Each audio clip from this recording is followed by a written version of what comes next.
ये वाक़या है 23 और 24 जनवरी 1984 की दरमियाना रात का, जब जम्मू कश्मीर के गवर्नर बीके नेहरू दिल्ली की रिहाइश पे सोए हुए थे। रात को लगभग 12:30 बजे प्राइम मिनिस्टर के घर से आ रहे दो ऑफिशियल्स ने उनको नींद से जगाया और उनके हाथ में एक 10 नुकाती प्रोग्राम, एक 10 पॉइंट एजेंडा उनके हाथ में थमा दिया। उनको कहा कि आप जम्मू जाइए और वहाँ पे चीफ मिनिस्टर को बोलिए कि 26 जनवरी सुबह 9 बजे रिपब्लिक डे की परेड से पहले पहले ये 10 पॉइंट इम्प्लीमेंट कर दें, वरना गवर्नर ने पूछा तो इन्होंने कहा उस सूरत में आप उनको डिसमिस कर देंगे अगर वो नहीं मानते। तो गवर्नर ने कहा कि अगर मैं डिसमिस ना करूं, तो इन्होंने इस बात का जवाब ना दिए हुए ये कमरे से बाहर चले गए। उन्होंने ये गवर्नर के ऊपर छोड़ दिया कि वो समझ लें कि उसके बाद क्या होगा। मेरा नाम जफ़र चौधरी है, आप मेरे साथ राजभवन की कहानियाँ सुन रहे हैं। सेंट्रल स्टेट के डायनामिक्स को अभी तक आप काफ़ी हद तक समझ चुके होंगे और जो रियासत के अंदर का जो सियासी सफ़र रहा है उसकी भी बड़ी दिलचस्प कहानियाँ हैं। आज की कहानी में बराह रास्त आने से पहले मैं थोड़ा रुकना चाहता हूँ और कुछ कॉन्टेक्स्ट आपको बताकर फिर एक अपनी पॉलिटिकल जो असेसमेंट है वो आपके सामने रखना चाहता हूँ। उससे आपको थोड़ी बेहतरी हो जाएगी बाकी बात को समझने में। 1996 के जब इंतखाबात हुए थे तो फारूक अब्दुल्ला की पार्टी नेशनल कॉन्फ्रेंस ने 56 सीटें, 87 के हाउस में 56 सीटें जीती थी। यानी इनको गवर्नमेंट बनाने के लिए 44 ही चाहिए थी, 12 सीटें उनके पास अजाफी थी। आने वाले कुछ महीनों में कुछ लोग जो जनता दल और बाकी पार्टियों में जिन्होंने इलेक्शन जीता हुआ था, उन्होंने भी नेशनल कॉन्फ्रेंस ज्वाइन की और इनके नंबर अब लगभग 62 के करीब हो गए थे। यानी करीबन करीबन 2/3 मेजॉरिटी इनके पास थी। तो लिहाजा अपोजिशन में कौन था आपके पास? 6-7 मेंबरान आपके पास कांग्रेस के थे और 6-7 मेंबरान बीजेपी के थे। तो कोई भी कानून, कोई भी बिल, बजट या कुछ भी आप असेंबली में लाएं, ऐसी कोई सूरत नहीं थी कि अपोजिशन के पास इतने नंबरात आए कि वो आपके किसी कानून को असेंबली में ब्लॉक कर सकें। आपकी गवर्नमेंट को नंबरात इकट्ठे करके गिराना तो पॉसिबल ही नहीं है, क्योंकि आपके पास ऑलरेडी इतने नंबर हैं। लेकिन बावजूद उसके फारूक अब्दुल्ला ने, जो देवेगौड़ा की यूडीएफ गवर्नमेंट थी मरकज़ में, उनको भी सपोर्ट देकर रखी। उसके बाद यूडीएफ में ही इंद्र कुमार गुजराल की गवर्नमेंट थी, उनको भी सपोर्ट देकर रखी। 98 में जब वाजपेयी की गवर्नमेंट आई, तो बावजूद इसके कि बीजेपी जम्मू कश्मीर के स्पेशल स्टेटस, जो नेशनल कॉन्फ्रेंस की डिमांड, उसके बिल्कुल खिलाफ थी, उन्होंने वाजपेयी की गवर्नमेंट को भी अपनी सपोर्ट दी। और 99 में जब नेशनल कॉन्फ्रेंस के एक मेंबर ने मोशन में वाजपेयी के खिलाफ वोट दिया और वाजपेयी की गवर्नमेंट गिर गई, दिन क्या, उन्होंने घंटों की देरी भी नहीं लगाई प्रोफेसर सैफुद्दीन सोज को पार्टी की हर पोस्ट से, पोजीशन से, मेंबरशिप से बिल्कुल फारिग कर दिया और हमेशा हमेशा के लिए सैफुद्दीन सोज के लिए पार्टी के दरवाजे बंद कर दिए गए। तो ये दोबारा जब इलेक्शन हुए 99 में, तो फिर बाकायदा तौर के ऊपर बीजेपी लेड अलायंस में, जो एनडीए अलायंस में नेशनल कॉन्फ्रेंस उसका हिस्सा बना और Omar Abdullah council of ministers के, वाजपेयी की गवर्नमेंट में मिनिस्टर बने। क्रिटिसिज्म होता था बहुत ज़्यादा कि उमर अब्दुल्ला को मिनिस्टर बनाने के लिए फारूक अब्दुल्ला ने ये सारी चीज़ें, आइडियोलॉजिकल कॉम्प्रोमाइज़ किए हैं। लेकिन फैक्ट ऑफ द मैटर क्या है कि फारूक अब्दुल्ला ने ज़िंदगी के कुछ लेसन सीख लिए हुए थे और बहुत बड़ी कीमत चुका चुका कर उन्होंने वो लेसन सीखे हुए थे। फारूक अब्दुल्ला उन दिनों हमेशा किसी भी पब्लिक प्लेटफॉर्म के ऊपर ये ज़रूर कहते थे कि अगर आपको जम्मू कश्मीर में सरकार चलानी है, तो जो मरकज़ में सरकार है, आपकी और उनकी दोस्ती होनी चाहिए, आप उनके साथ होने चाहिए। इफ़ मरकज़ centre is not on your right side, तो आप जम्मू कश्मीर में सरकार नहीं चला सकते। उन्होंने ये भी हमेशा कहते थे कि आप जम्मू कश्मीर में पावर में बने रह सकते हैं, लेकिन आप कुछ कर नहीं सकते। आपके पास फंड्स नहीं होंगे, आपके पास पैसे नहीं होंगे, मरकज़ की सपोर्ट नहीं होगी अगर मरकज़ की सरकार आपके साथ नहीं है। ये एक कॉन्टेक्स्ट। और फिर जो मेरा अपना पॉलिटिकल एनालिसिस है वो ये है कि एवरी सिंगल पॉलिटिकल पार्टी 1953 से लेकर आज तक, वो किन किन भी सर्कमस्टांसिस में वो पार्टी बनकर क्यों ना आई हो, अल्टीमेट उसकी कोशिश यही रहती है कि जो सेंटर में रूलिंग पार्टी है उसके साथ उनका अलायंस होना चाहिए, तभी जाकर वो यहाँ पे कामयाब रह सकते हैं। अब हम वापस आ जाते हैं जो हमारी आज की अपनी स्टोरी है। 1983 में जो इलेक्शंस हुए थे उसमें नेशनल कॉन्फ्रेंस ने जीती थी 46 सीटें और कांग्रेस ने जीती थी 26 सीटें। नेशनल कॉन्फ्रेंस की ज़्यादा सीट, 46 में से 39 सीट जो हैं वो कश्मीर वैली से थी, कुछ जम्मू से थी और एक सीट उनकी करगिल से थी। कांग्रेस की एक सीट लेह से थी, बाकी सारी जम्मू से थी और 2 सीटें उनकी कश्मीर में थी। ये आप अपनी कैलकुलेशन जो है अपने हिसाब से ये कर लेना। यूं ही इनकी गवर्नमेंट बनी है फारूक अब्दुल्ला की यहाँ पे। तो जो लोग कांग्रेस की अंदर की पॉलिसीज़ को जानते थे और जो डेवलपमेंट्स हो रही थी उनको वो समझते थे। वो सुबह उठकर सबसे पहले यही काम करते थे, वो अखबार देख लेते थे कि फ़ारूक अब्दुल्ला की गवर्नमेंट कल रात को गिरी या नहीं। क्योंकि बहुत सारे लोगों को इसका पता था कि एफ़र्ट्स जो हैं, फ़ास्ट पेस्ड एफ़र्ट जो हैं, एक हंगामी सतह के ऊपर, जंगी सतह के ऊपर एफ़र्ट्स ऑलरेडी चल रहे हैं फ़ारूक अब्दुल्ला की गवर्नमेंट को डिसमिस करने के लिए।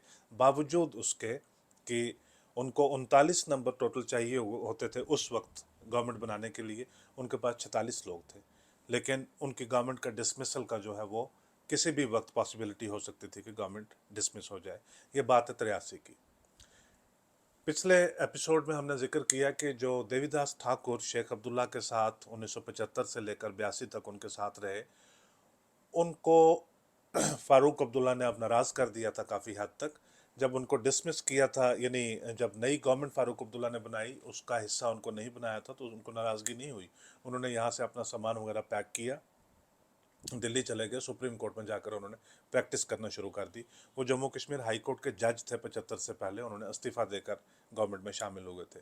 लेकिन कुछ दिनों के बाद कहते हैं कि प्यारेलाल हांडू जो फारूक अब्दुल्ला के बड़े प्रिंसिपल एडवाइज़र होते थे और मिनिस्टर होते थे इनकी गवर्नमेंट में, अनंतनाग के ही रहने वाले थे। तो अनंतनाग में एक हाउसिंग कॉलोनी जो डी ठाकुर बतौर हाउसिंग मिनिस्टर बना रहे थे, उसको लेकर फारूक अब्दुल्ला ने कुछ इंक्वायरी उनके खिलाफ बिठा दी। कहते हैं कि उनको इंक्वायरी से भी जो है कोई एतराज़ नहीं था, लेकिन जिस जज को इंक्वायरी दी उसके बारे में सबको पता था कि डी ठाकुर की और उनकी आपस में सिर्फ इतना ही नहीं है कि बनती नहीं है, बल्कि इतना भी है ज़ाहिर तौर पे कि उनकी आपस में दुश्मनी है। इससे आप डी ठाकुर एनॉय हो गए थे बहुत ज़्यादा, और फारूक की गवर्नमेंट को टॉपल करने में जो की रोल प्ले कर रहे थे वो उनके ब्रदर इन लॉ, उनके बहनोई थे, जीएम शाह। अब डी ठाकुर और जीएम शाह दोनों जो है वो एक सफ़ा पे आ गए हुए थे। ये मैं पहले ही बता चुका हुआ हूँ कि 7-8 साल तक डी ठाकुर और जीएम शाह एक दूसरे को देखते भी नहीं थे, इतना उनके दरमियान आपस में जो है इतने वो कन्फ्लिक्ट हुआ करते थे। अब ये दोनों इकट्ठे हो गए। ठाकुर अक्सर शाम को राजभवन में आया आया करते थे, चाहे वो जम्मू हो या श्रीनगर हो, और शिवास रेगल या ब्लैक लेबल के एक दो ड्रिंक्स जो हैं वो गवर्नर बी के नेहरू के साथ एंजॉय किया करते थे। नेहरू जब भी दिल्ली जाते थे तो इंदिरा गांधी उनसे पूछती थी कि आपको एक काम बताया हमने करने के लिए, वो किया नहीं। तो ये कहते कि देखिए पॉसिबिलिटी नहीं है, मैं कैसे करके दे दूं।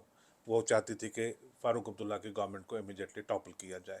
दो रीजंस थे, अगर पिछले एपिसोड से आपने गैदर किया हो। एक ये कि 83 के इलेक्शन में कांग्रेस चाहती थी कि नेशनल कॉन्फ्रेंस उनके साथ अलायंस में इलेक्शन लड़े, ताकि कांग्रेस पावर स्ट्रक्चर में बनी रहे जम्मू कश्मीर के अंदर, कांग्रेस किसी भी सूरत में यहाँ से छोड़ना नहीं चाहते थे।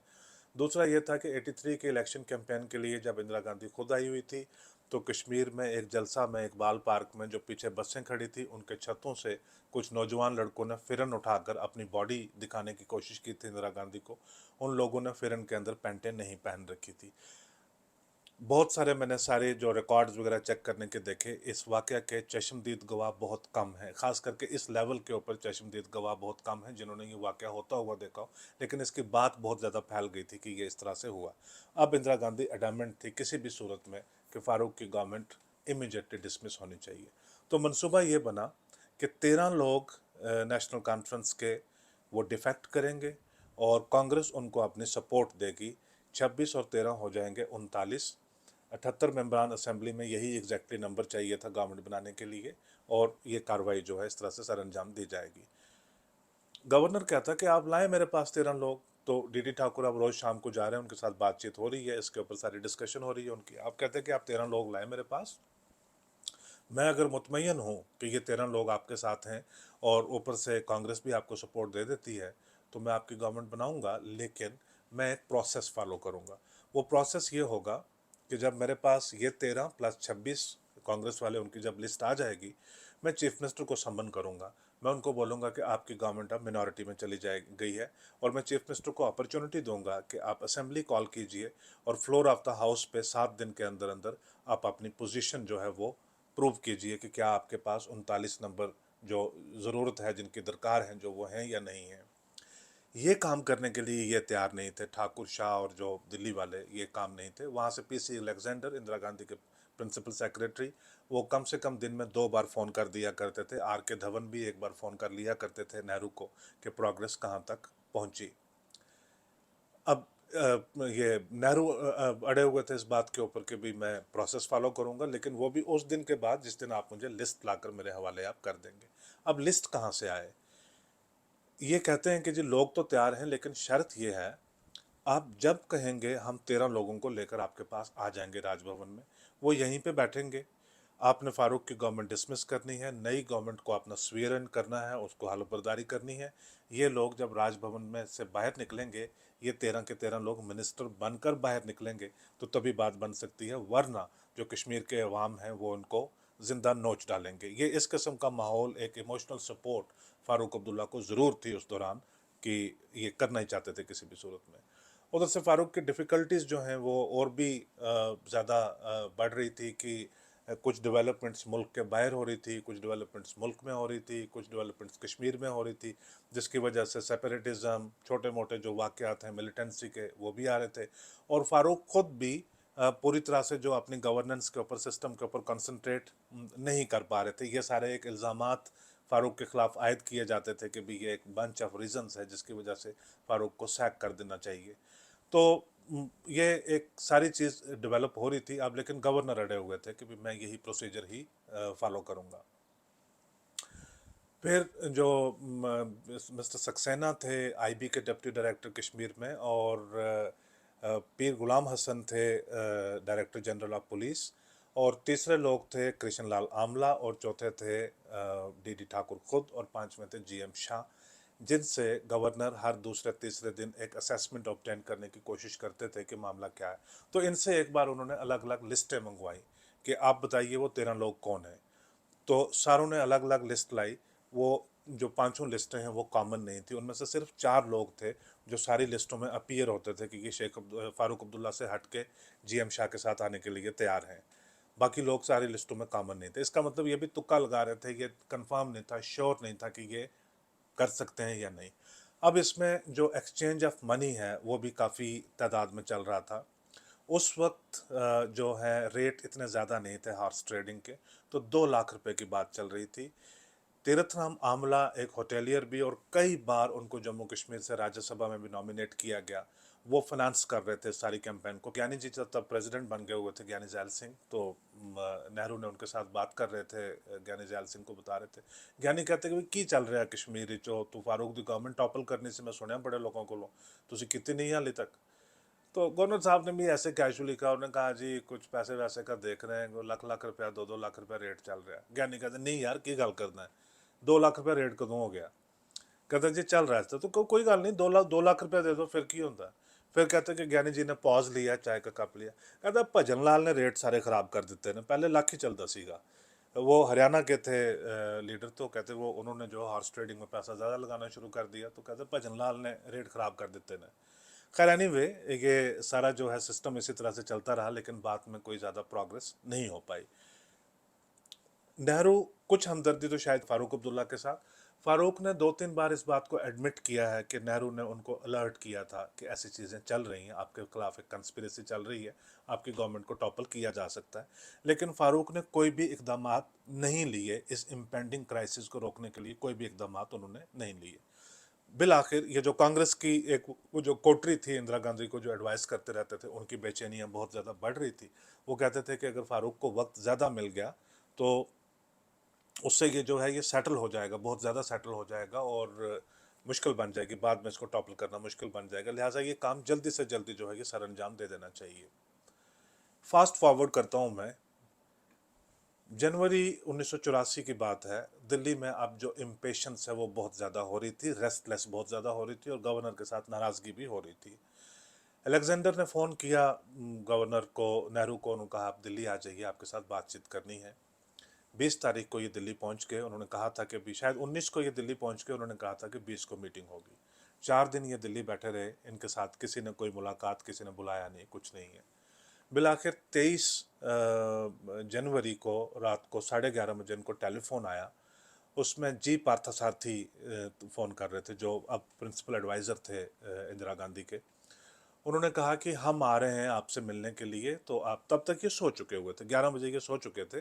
तो 11:30 बजे उन्होंने कहा क्या कर रहे हो नेहरू क्या कर रहे हो? उन्होंने कहा यार जो सारे शरीफ लोग हैं इस मुल्क के 11 बजे तक वो सो जाते हैं, मैं भी शरीफ लोगों की तरह सोया हुआ हूँ, तुम क्या एक्सपेक्ट करते हो कि मैं 11:30 बजे क्या कर रहा हूँ? कहता अच्छा चलो कोई बात नहीं, थोड़ा बैठो, मैं आ रहा हूँ, मिलने के लिए आ रहा हूँ मैं। नहीं, हम मिलने के लिए आ रहे हैं, हमने आपसे कोई ज़रूरी बात करनी है। तो ये कहते हैं उनको यार हम करके क्या बात कर रहे हो अकबर बादशाह के स्टाइल में, सीधा बोलो ना कि मैं आ रहा हूँ। कहते नहीं मेरे साथ कोई और भी है। तो इन्होंने कहा कौन? कहता मैं उधर ही आके बताऊंगा मैं। ये आए इनके रेजिडेंस पे, जहाँ पे बीके नेहरू ठहरे हुए थे, कोई 12:30 बजे, पौने 1 बजे के करीब। तो इन्होंने एक मसौदा इनके सामने रखा, इनको एक चार्टर दिया कि ये आप जाइए जम्मू और जाके चीफ मिनिस्टर को बताइए कि ये इम्प्लीमेंट होना चाहिए 26 जनवरी सुबह 9 बजे, रिपब्लिक डे की परेड से पहले पहले। ये बात कब हो रही है? 23 जनवरी के रात को 12:30 1 बजे के दरमियान ये बात हो रही है, और 26 जनवरी से पहले। वो चार्टर जो है वो कुछ लगभग इस तरह से लग रहा था कि जैसे 1953 से लेकर 1984 तक के कश्मीर के अंदर कोई अगर सेपरेटिस्ट फीलिंग है, कोई या कुछ भी जो हुआ है, what ever has gone wrong, उसको इन 48 घंटों के अंदर अंदर ठीक कर दो, इंक्लूडिंग ट्रांसफ़र ऑफ डीजीपी, के डीजीपी को हटाइए और नया डीजीपी बनाइए। ये कहते हैं कि यार आपको लगता है कि ये डूएबल है कि चीफ मिनिस्टर इसको इम्प्लीमेंट कर सकता है 2 दिन के अंदर? इन्होंने कहा क्यों नहीं कर सकता, आप बताओ चीफ मिनिस्टर को, करेगा। लेकिन कुछ प्रॉब्लम जो वो जो जो उन्होंने 10 पॉइंट का चार्टर जो बताया हुआ था वो बड़ा डिसअरे में था, कुछ यहाँ की चीज़, कुछ वहाँ की चीज़, कुछ चीज़ों का कुछ बात बनती नहीं थी। उन्होंने कहा हाँ वो करेगा, अगर नहीं करता है तो ये प्रिटेक्स्ट बना के कॉन्स्टिट्यूशनल ब्रेकडाउन, और जो फारूक अब्दुल्ला है he is not able to carry out the work of the government as per the constitution, तो लिहाजा उनको डिसमिस किया जाता है। तो इन्होंने कहा कि अगर मैं फ़ारूक अब्दुल्ला को ना डिसमिस करूं, तो उन्होंने कहा चलो फिर आप वो समझ लो कि उसके बाद क्या होगा, तो वो चले गए। यानी वो एक मैसेज छोड़ गए गवर्नर के लिए कि अगर फ़ारूक अब्दुल्ला को आप डिसमिस नहीं करते हैं 26 जनवरी को, ये सारी चीज़ें होने के, अगर ये फ़ारूक अब्दुल्ला ये सारी चीज़ें अकॉम्प्लिश नहीं करता है और आप उसको डिसमिस नहीं करते हैं, तो जाहिर सी बात है कि हम आपको डिसमिस कर देंगे, आपको गवर्नरशिप से हटा देंगे। तो जाते जाते पार्थसारथी ने इनको कहा कि आपके लिए मेरी मज़ीद हदायत ये है कि आप एक दिन और रुक जाएं यहाँ पे, मैं कोशिश करूँगा आपकी प्राइम मिनिस्टर के साथ मीटिंग करवाऊँ ताकि आपको अंदाज़ा लगे इन सारी बातों की जो पेचीदगी और प्राइम मिनिस्टर की जो सीरियसनेस है वो कितनी है, उसके बाद आप जाएँ। इन्होंने कहा मैं गवर्नर हूँ रियासत का, और 26 जनवरी की सुबह मैंने सल्यूट लेना है, परेड की सलामी लेनी है, मेरा कम से कम एक दिन में पहले जाऊंगा तो तैयारी करूंगा इस चीज़ की, मैं सुबह किसी भी सूरत में वापस चला जाऊंगा। इन्होंने सुबह की सबसे पहली फ़्लाइट पकड़ी और जम्मू आ गए। यूं ही ये जम्मू पहुंचे थे, पीसी अलेक्जेंडर का फ़ोन आ गया। उन्होंने कहा कि आप इमीडिएट जो नेक्स्ट फ़्लाइट जम्मू से दिल्ली आ रही है वो आप पकड़िए और वापस आइए, और अब की बार फ़ारूक अब्दुल्ला को साथ लेकर आइए। नेहरू को एहसास हुआ कि ये तो ठीक ही कह रहा था रात को। खैर इन्होंने फ़ारूक अब्दुल्ला को साथ लिया और चले गए। देर दोपहर को शाम तक जो है कुछ मुलाकातें वगैरह हुई, और फ़ारूक अब्दुल्ला को जो रायट एक्ट है वो पढ़ के सुनाया गया, उसको वो चार्टर बताया गया कि आपको ये सारी चीज़ें करनी, और शाम को ये बताया कि कल सुबह यानी 24 तारीख को, 25 तारीख को आपकी मीटिंग होगी। ये अब 24 तारीख की कार्रवाई थी ये सारी, कि 25 तारीख को आपको पेश किया जाएगा होम मिनिस्टर सेठी के पास। बड़ी दिलचस्पी की बात है कि सेठी साहब थे जो होम मिनिस्टर थे, उनको सारे मामले का पता ही नहीं था। यानी जो मुल्क के वज़ीर दाखिला हैं और अंदरूनी सलामती की बिना के ऊपर एक चीफ मिनिस्टर को डिसमिस करने की बात की जा रही है, होम मिनिस्टर को पता ही नहीं है, होम मिनिस्टर को लूप में रखा ही नहीं है, उसको इन्वॉल्व ही नहीं किया होगा किसी बात में। यह सिर्फ मक्खन लाल फोतेदार, टिक्की भाई, जो दूसरे शख्स थे उनके साथ, जी पार्थसारथी के साथ रात को जो मिलने आए थे बीके नेहरू से, वो मुफ्ती सईद और 3 4 और लोग मिलकर ये सारा मनसूबा बना रहे थे, होम मिनिस्टर को पता ही नहीं था। खैर होम मिनिस्टर के पास गए, कोई 11 साढ़े 11 बजे के पास के करीब होम मिनिस्टर के पास पेश किया गया चीफ मिनिस्टर को। तो उन्होंने वही कागज़ जो 23 जनवरी की रात को, वो हौच पौच सा कागज़ जो यहाँ वहाँ में जो डिमांड्स लिखी हुई थी, उसको एक अच्छे तरतीब में टाइप करवा के अपने साइन करके उन्होंने वो चीफ मिनिस्टर के हाथ में दे दिया। बोला बेटा इसको इम्प्लीमेंट करो जल्दी से। इन्होंने कहा ठीक है कोई बात नहीं मैं करता हूँ। तो अब फारूक भी थोड़ा समझदार हो रहे थे, कन्फ्रंटेशन नहीं ली, आए बाहर। तो उसके बाद एक और हुक्म आ गया कि आपकी 3 4 बजे के करीब प्राइम मिनिस्टर के साथ मीटिंग की। तो प्राइम मिनिस्टर ने बुलाया। वहाँ पे भी उन्होंने कहा कि आपको सेठी ने चिट्ठी दे दी एक, तो उन्होंने कहा हाँ जी मुझे वो मिल गई है। तो कहते इसके ऊपर आप जाकर इमिडिएटली एक्ट कीजिए, तो वरना आपको पता ही है क्या है। तो फारूक ने कहा ठीक है जी, अस्सलाम वालेकुम मम्मी जी। ये उठकर आ गए।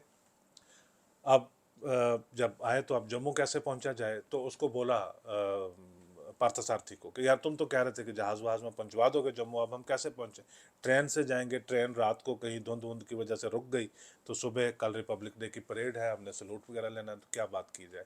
तो उन्होंने कोई खटारा सा एक BSF का जहाज़ जो है उसका इंतज़ाम करवा के 2.5 घंटे उस जहाज़ ने लगाए दिल्ली से जम्मू पहुंचने में।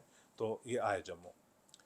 26 जनवरी की सारे जो इवेंट्स हैं सारे गुजर गए। 4 बजे राजभवन में जम्मू में गवर्नर के घर में एट होम रिसेप्शन हुआ, उसमें भी चीफ मिनिस्टर की उनके साथ मुलाकात हुई, सुबह भी उनके साथ मुलाकात हुई। 27 जनवरी की सुबह असेंबली का बजट सेशन कन्वीन हो रहा था जम्मू में। बजट सेशन आपको पता है कि अगर बाई कैमरल हाउस होता है तो असेंबली और काउंसिल के सारे लोग इकट्ठे आते हैं सेंट्रल हॉल में, और उसकी कमेंसमेंट होती है गवर्नर के खुतबे के साथ। गवर्नर अपनी तकरीर करते हैं दोनों हाउसेस को, फिर वो चले जाते हैं वापस राजभवन। फिर असेंबली के लोग असेंबली में, काउंसिल के लोग काउंसिल में, और वहाँ पे कुछ ज़्यादा कार्रवाई नहीं होती है उस दिन। उस दिन ज़्यादातर यही होता है कि जो लिस्ट ऑफ बिज़नेस है वो पेश की जाती है कि आने वाले दिनों में क्या होगा। बिज़नेस एडवाइजरी कमेटी के जो नाम हैं वो बताए जाते हैं। पैनल ऑफ स्पीकर्स, यानी अगर स्पीकर गैर मौजूद है तो वो 3 लोग कौन होंगे जो स्पीकर के बिहाफ के ऊपर आकर बैठा करेंगे। या पिछले सेशन और इस सेशन के दरमियान अगर किसी मेंबर की, किसी एक्स मेंबर की, या नेशनल लेवल के ऊपर किसी बड़े लीडर की, या इंटरनेशनल लेवल के ऊपर किसी फिगर की अगर मौत हो गई है तो उसके लिए कंडोलेंस रेफरेंसेस वगैरह होते हैं। तो लिहाजा पहले दिन कोई बिजनेस खास होता नहीं है।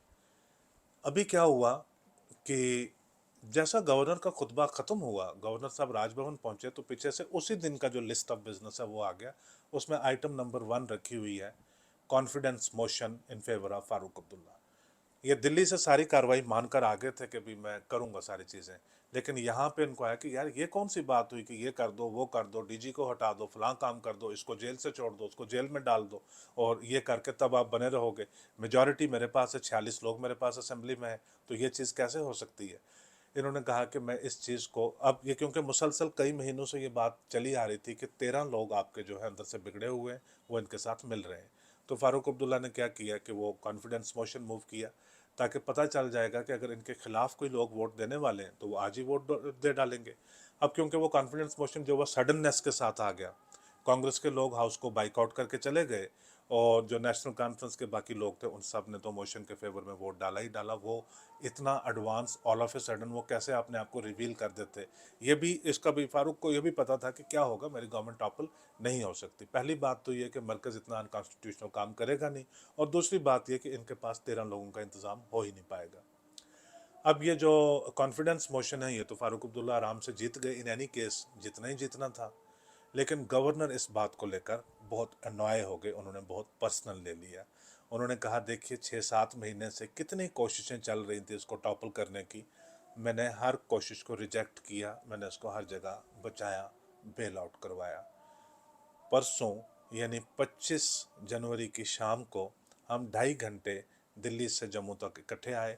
पूरा दिन हम उसके पहले इकट्ठे थे, पहले दिन भी हम सारा दिन इकट्ठे रहे, यानी 24 को भी और 25 को भी हम इकट्ठे रहे।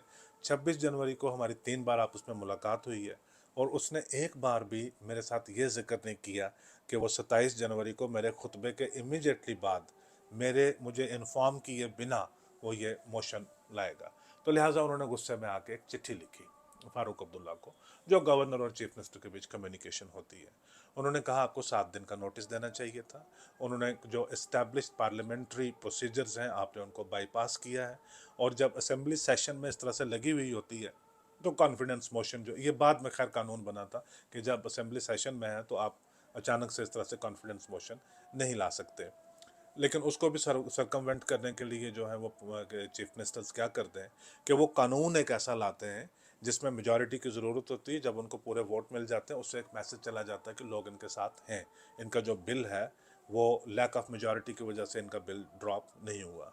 गवर्नर ने एक तल्ख सा लेमेंटिंग लेटर फारूक अब्दुल्ला के नाम लिखा, इन्फॉर्म करने के लिए सेंटर को पीसी अलेक्जेंडर को भी उसकी कॉपी भेज दी। वो ज़रूरी था गवर्नर के लिए, क्योंकि 2 बार गवर्नर को पिछले 1 हफ्ते के अंदर सम्मन किया गया था दिल्ली, और उनको ये चार्ज दिया गया था कि आपने फारूक अब्दुल्ला को डिसमिस करना है।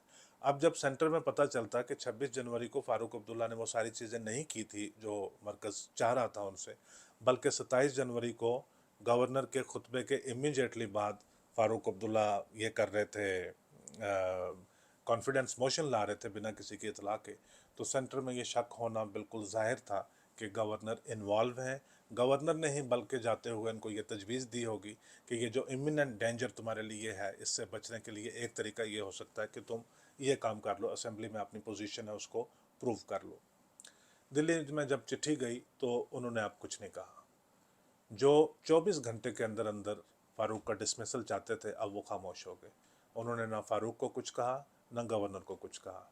अंदर खाने बैठकर उन्होंने ये सोचा कि इस गवर्नर से होने वाली ये बात नहीं है, और फारूक का आपको इंतज़ाम जो है वो मुस्बत इंतज़ाम करना पड़ेगा। ये ठाकुर की कोशिशें, ये शाह की कोशिशें, ये तीर्थरा मामला के पैसे, ये सारे रायगां जा रहे हैं। इसका कोई अब तगड़ा इंतज़ाम करके, और उसके बाद फारूक को अचानक से जो है ये सरप्राइज़ दिया जाएगा कि आपके साथ आपकी जो पाँव के नीचे से जो ज़मीन है वो खिसक चुकी हुई है। लिहाजा 21 मार्च को बुलाया इन्होंने, पीसी ने, अलेक्जेंडर ने फिर से बुलाया गवर्नर बीके नेहरू को कि आप दिल्ली आ जाइए। लास्ट मीटिंग आपको याद है कि 23 जनवरी की थी, जब वो कह रहे थे कि भी यार इसको डिसमिस करना है। तो गवर्नर ने कहा कि देखो, कानूनी पोजीशन उस दिन भी वही थी, आज भी वही है। असेंबली के फ्लोर के ऊपर उस दिन भी वही पोजीशन थी, आज भी वही है, और मेरा फैसला उस दिन भी वही था, आज भी वही है। आप मुझे बार बार दिल्ली किस लिए मीटिंग्स के लिए बुला रहे हो, इसमें से आप कुछ बदलने वाला नहीं है। उन्होंने कहा नहीं, कुछ ज़ाती मामला मैंने आपके साथ डिस्कस करना था, और अगर आप आ जाएंगे तो ज़्यादा बेहतर होगा। खैर, ये 23 मार्च को दिल्ली गए और वो उनको ले गए, अपने एक अच्छी जगह के ऊपर बिठाया, ड्रिंक्स वगैरह ऑर्डर किए। शिवास रीगल मंगवाई थी उस दिन, 2-2 ड्रिंक्स लिए, और उन्होंने बताया कि आपका कोई प्रेफरेंस है कि आप किस स्टेट में जाना चाहते हैं। तो ही वॉज टेकन अबैक। वो इतने भी सरप्राइज़ नहीं हुए, उनको पता था कि भाई आप कुछ ना कुछ होगा। तो उन्होंने कहा नहीं यार, मुझे पता है कि आप अब मुझे, आपकी भी पेशेंस मेरे साथ ख़त्म होगी, लेकिन जिस तरह से आप चाहते हो उस तरह से मैं करना नहीं चाहता। आप ऐसा करो कि मुझे, आप, मैं रिज़ाइन ही करूँगा। तो पीसी ने बताया, उन्होंने कहा कि आप रिज़ाइन करोगे, बड़ी एम्बैरेसिंग पोजीशन जो है वो गवर्नमेंट के लिए हो जाएगी, और फिर आपके जो रिलेशनशिप है, आपकी कज़न भी हैं प्राइम मिनिस्टर, वो और डिटेरोरेट होंगे। तो हम आपको किसी बेहतर स्टेट में भेज रहे हैं। तो Gujarat was a large state compare to Jammu and Kashmir. एक इंडस्ट्रियलाइज स्टेट है, लार्ज स्टेट है, बॉम्बे के नज़दीक है, दिल्ली के और नज़दीक है, और ये कश्मीर वाले झमेले वहाँ पे नहीं है। तो उनकी ट्रांसफ़र कर दी गई गुजरात में, जो अप्रैल के तीसरे हफ्ते में, यानी 2-3 हफ्ते वो और रहे यहाँ पे, उनकी ट्रांसफ़र कर दी गई गुजरात में। तो इस दौरान उनको सख्ती से बोला जा रहा था, उनके रिश्तेदारों के ज़रिए, फैमिली के ज़रिए, दोस्तों के ज़रिए, एल के झा के ज़रिए, पीसी अलेक्जेंडर के ज़रिए, आर के धवन के ज़रिए, उनको बोला जा रहा था कि आप एम्बैरेसिंग सिचुएशन ना बनाएं, क्योंकि अब आपकी ट्रांसफ़र कर दी जा चुकी है, आप इमीडिएटली निकलें, राजभवन को छोड़ें, निकलें, ताकि हम अपने दूसरे मंसूबे को अंजाम दे सकें। तो इन्होंने कहा कि ये थोड़ा अच्छा नहीं लगता, मैं फेयरवेल पार्टीज़ वगैरह, और मैं पुंछ में जाना चाहता हूँ, डोडा में जाना चाहता हूँ, मैं कुपवाड़ा में जाना चाहता हूँ, जम्मू के लोगों से मिलना चाहता हूँ। मुझे 8-10 दिन का time they, chamber of commerce ने बुलाया है, यूनिवर्सिटीज़ ने बुलाया है, मैंने एज चांसलर उनके साथ काम किया, ये फेयरवेल पार्टीज़ वगैरह निपटा के मैं चला जाऊँगा। तो वो ज़िद कर रहे थे, तो फिर वो खुद प्राइम मिनिस्टर को एक दिन बताने गए। तो प्राइम मिनिस्टर ने कहा चलिए ठीक है, 10-15 दिन है आपके पास, आप कर लीजिए। तो ये 1 सफदरजंग रोड, जो प्राइम मिनिस्टर का बंगला, वहाँ से ये निकल रहे थे, तो वहाँ से एक शख्स अंदर जा रहा था, और उसने इनको रोक कर कहा कि hello, my name is Jagmohan. तो इन्होंने कहा अच्छा अच्छा अच्छा अच्छा अच्छा, तो अब आप हैं टास्क मैनेजर, आपने वो काम अकम्प्लिश करना है जो काम मैं छोड़ के आया हूँ। तो जगमोहन आए थे, दूसरे गवर्नर, जिन्होंने रिप्लेस किया था बीके नेहरू को, और कितनी खुश उसलूबी के साथ कुछ ही दिनों के अंदर ज्वाइन करते ही उन्होंने फारूक अब्दुल्ला को डिसमिस कर दिया। वो पूरी स्टोरी जानने के लिए आप मेरे साथ बने रहिए। इससे जो नेक्स्ट एपिसोड आएगा उसमें हम बात करेंगे। आज का एपिसोड देखने के लिए आपका बहुत शुक्रिया। As always, many thanks.